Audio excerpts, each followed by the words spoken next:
जब राजनीतिक परिस्थितियां प्रतिकूल हो और सत्ता की डोर हाथों से सरकती हुई महसूस होती हो, तब इस देश का राजनीतिक नेता पार्टी बदलने में तनिक भी संकोच नहीं करता। और यही इस देश की राजनीति का सच है और यही इस देश की राजनीति की वास्तविकता है। फिर यह बात मायने नहीं रखती कि वह कितने समय से कौन सी राजनीतिक परिवेश में पला बढ़ा है या कौन सी राजनीतिक विचारधारा के साथ वह यहाँ तक आया है। यह बात भी मायने नहीं रखती कि उसके अपने राजनीतिक सहयोगी कहाँ पर हैं या उसके समर्थक उसके बारे में क्या सोचते हैं। और सवाल सिर्फ यही तक नहीं है, वह अपनी अंतरात्मा की बत्ती बनाकर उसकी रोशनी में अपने राजनीति को टटोलता। जैसे जैसे विधानसभा चुनाव नजदीक आ रहा है, वैसे वैसे हरियाणा की राजनीति बढ़ती जा रही है और इसी के साथ राजनीतिक नेताओं का एक पार्टी से दूसरी पार्टी में और दूसरी पार्टी से पहली पार्टी में आने का सिलसिला शुरू हो चुका है। और अगर इसी सिलसिले में देखें तो कांग्रेस की गद्दावर नेता किरण चौधरी का अपनी पुत्री श्रुति चौधरी के साथ बीजेपी में शामिल होना कहीं ना कहीं एक हरियाणा की राजनीतिक में बड़ी घटना की तरफ संकेत देता है। और सवाल यह भी उठता है कि क्या यह किरण चौधरी की शुरुआत है या फिर आने वाले समय में बहुत सारे कांग्रेसी नेता बीजेपी में शामिल होने वाले हैं। एक बार ज्वाइनिंग हो जाए तो मैं आपके सब सवाल लूँगी, लेकिन आज जैसे आप देख रहे हैं कि एक सैलाब उमड़ के आ रहा है और ये इसलिए क्योंकि भाजपा की जो नीतियाँ रही हैं देश और प्रदेश को आगे बढ़ाने के लिए, प्रधानमंत्री जी को जो बार बार लोग चुन रहे हैं, वो एक इसी में एक अपने आप में प्रमाण है कि किस तरीके से लोकप्रियता आज के दिन भाजपा की बढ़ती जा रही है। और इसी के कारण आज सारे की सारे और सवाल यह भी है कि यदि अगर आने वाले समय में देखें या वर्तमान राजनीतिक परिवेश को देखें तो हरियाणा ही एक ऐसा राज्य है जहां पे कांग्रेस को बढ़त है या कांग्रेस का माहौल है। और इस बात से तनिक भी अतिशयोक्ति नहीं होगी कि अगर विधानसभा चुनाव आता है तो कांग्रेस उसमें बहुमत में आए और उसका मुख्यमंत्री बने। लेकिन इसके बावजूद भी किरण चौधरी का कांग्रेस के छोड़ने के क्या मायने हैं? क्या यह निर्णय अचानक लिया गया या इसकी स्क्रिप्ट पहले ही लिखी जा चुकी थी? अगर आप ध्यान दें, जब लोकसभा चुनाव चल रहा था उस समय जब महेंद्रगढ़ में नरेंद्र मोदी की रैली थी, उस रैली में बकायदा नरेंद्र मोदी बंसी लाल की तारीफ करते हैं और वह इस बात का जिक्र करते हैं कि कैसे इतिहास में उनके संबंध बंसी लाल से रहे हैं।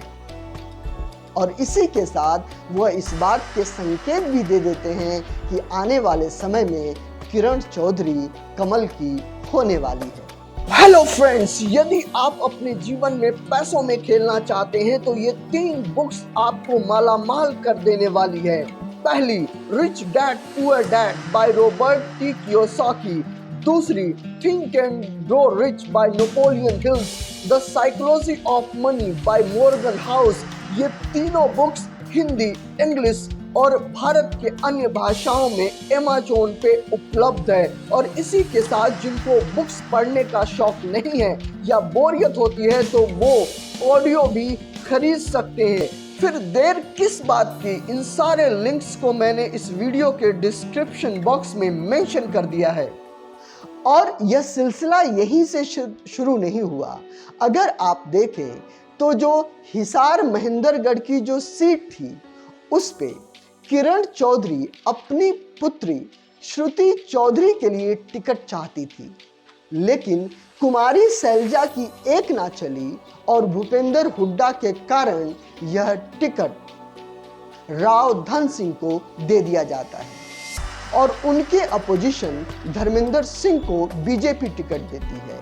जब लोकसभा चुनाव चल रहा था, उस चुनाव में इस बात की खबरें हैं कि किरण चौधरी ने इस चुनाव में बीजेपी के प्रत्याशी धर्मेंद्र सिंह को वह सपोर्ट करती हैं और धर्मेंद्र सिंह यह सीट जीत जाते हैं और स्वयं किरण चौधरी के अपने विधानसभा क्षेत्र में जो है वो कांग्रेस हार जाती है। तो कहीं ना कहीं इस बात का भी पूरा अंदाजा तो किरण चौधरी को लग गया होगा कि आने वाले विधानसभा चुनाव में उनको टिकट मिलना नामुमकिन है और शायद इसी कारण से उन्होंने यह फैसला लिया कि वह बीजेपी में शामिल होंगी।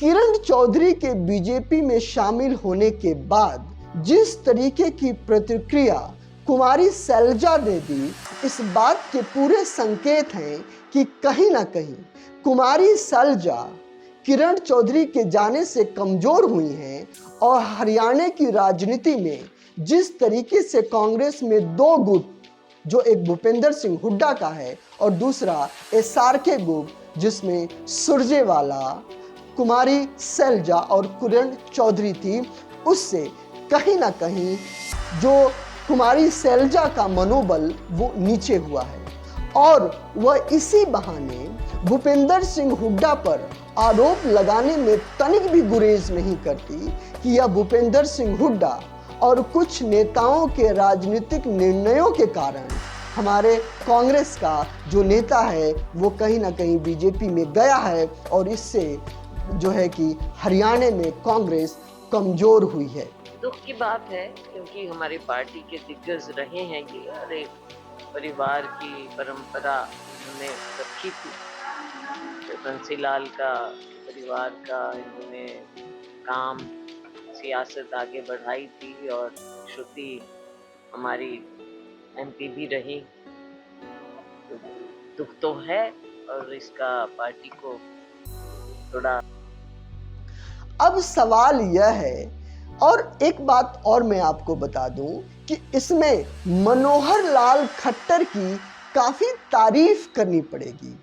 तारीफ इस बात को लेके कि मनोहर लाल खट्टर ने ना केवल बतौर 9.5 साल एक मुख्यमंत्री के तौर पर हरियाणा की राजनीति में राज किया, सरकार में रहे, बल्कि नरेंद्र मोदी, अमित शाह के बाद हरियाणा में सबसे पावरफुल गद्दावर नेता के तौर पे उनकी अपनी पहचान रही है।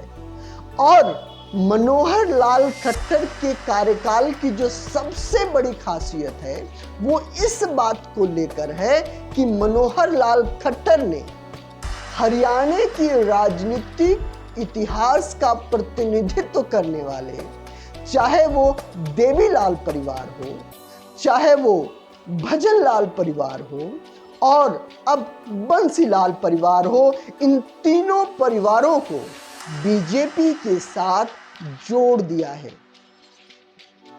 अब आने वाले समय में दो सवाल बहुत महत्वपूर्ण हो जाते हैं। पहला सवाल यह कि क्या अपने आपसी लड़ाई के साथ माहौल अच्छा होते हुए भी कांग्रेस पार्टी आने वाले समय में के विधानसभा चुनाव में बहुमत पार पाएगी या वह अति उत्साह में आकर आपसी झगड़े के में आकर सेल्फ गोल कर लेगी या अपना बेड़ा गर्क कर लेगी। और सवाल यह भी है कि क्या इस तरीके से, जिस तरीके से भूपेंद्र सिंह हुड्डा की लोकसभा चुनाव में चली है और उसके बाद कुमारी शैलजा गुट के जो नेता वो बीजेपी में शामिल हो रहे हैं, क्या उसके बाद आने वाले समय में हरियाणा की राजनीति में कांग्रेस की तरफ से भूपेंद्र सिंह हुड्डा ही एकमात्र किंग बने रहेंगे? और सवाल यह भी है कि क्या हिसार में जो लोकसभा में जो आने वाली विधानसभा सीटें हैं, इस गुटबंदी के बाद या किरण चौधरी के जाने के बाद क्या कांग्रेस उस पर जीत पाएगी? और सवाल यह भी है कि क्या किरण चौधरी ने जिस तरीके से वो बीजेपी में शामिल हुई हैं, क्या वो भी वीरेंद्र सिंह की तरह दोबारा लौट आएंगी? क्योंकि बीजेपी आते समय तो बहुत ही गाजे बाजे के साथ, अति सम्मान के साथ स्वागत करती है, लेकिन जब उनके अनुशासन का दबाव धीरे धीरे पड़ता है, उसके बाद ये महसूस होता है कि जहाँ पर वो थे वहीं पर अच्छे हैं। मैं यह बात सबके लिए नहीं कह रहा हूँ या किसी पार्टी विशेष के लिए नहीं कह रहा हूँ।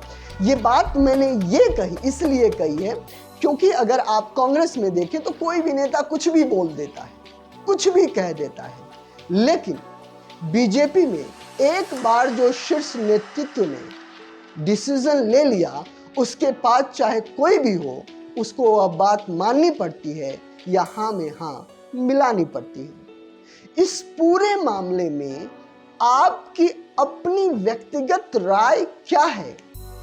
कमेंट बॉक्स में लिखकर बताइएगा। और अगर आपको ये प्रोग्राम अच्छा लगा है तो इस चैनल को सब्सक्राइब करके लाइक कीजिएगा। नमस्कार, जय हिंद।